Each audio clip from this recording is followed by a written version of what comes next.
অনশনের খবরটা আমি দুটো সূত্র থেকে পেয়েছি এবং তারা ৩২ ঘন্টা ধরে অনশন করেছিলেন বলে খবর পেয়েছি। তারা বেরিয়ে আসলে আরও পরিষ্কারভাবে জানা যাবে। এবং আমার আসলে আমাদের জাতীয় কবি কাজী নজরুল ইসলামের কথা মনে পড়েছে। পত্রিকায় তার লেখার জন্য তাকে আটক করা হয়েছিল, আপনারা জানেন, আনন্দময়ীর আগমনে কবিতার জন্য। তারপর ৩৯ দিন তিনি অনশন করেছিলেন, হার মানেননি। আমাদের সন্তানরাও হার মানবে না। এবং এই ৬ জন কিন্তু শেষ নয়, এর বাইরেও আরও অনেককে আটক করা হয়েছে। অনেক জায়গা থেকে নারীদের আটক করা হয়েছে কোনো নারী পুলিশের উপস্থিতি ছাড়া, সে অভিযোগ আমরা পেয়েছি।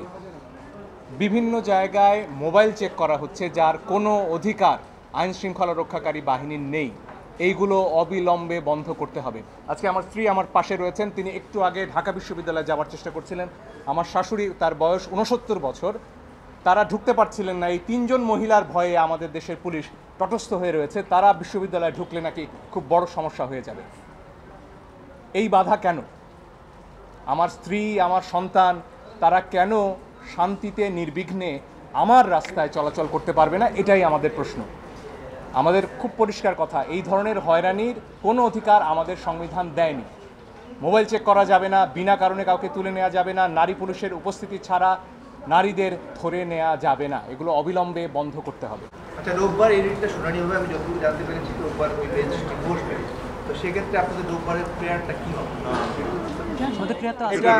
এটা যদি বেঞ্চ হয় তখন আমরা জানতে পারবো, এর আগে তো বলা যাবে। প্রেয়ার একটা অংশের কথা তো এর আগে আমরা বললাম, যেখানে গুলির ব্যাপারটি রয়েছে। এর পাশাপাশি ইন্টারিম অর্ডার হয়েছে, কেন তাদেরকে এই করা হয়েছে সেই ৬ দিনের বিষয়ে আসতে পারবে। এবং এই ৬ দিন কি হিসেবে তাদের রাখা হলো সেটাও নিশ্চয়ই সরকার বলবে আমাদের, যে তারা স্বেচ্ছায় ছিলেন কিনা, কেন তাদের অনশন করতে হলো, এই বিষয়গুলো তো তাদের বলতে হবে, জবাব দিতে হবে। ছেড়ে দিলেই তো আইনি প্রশ্নের শেষ প্রশ্ন হয়ে যাচ্ছে, শেষ হয়ে যাচ্ছে।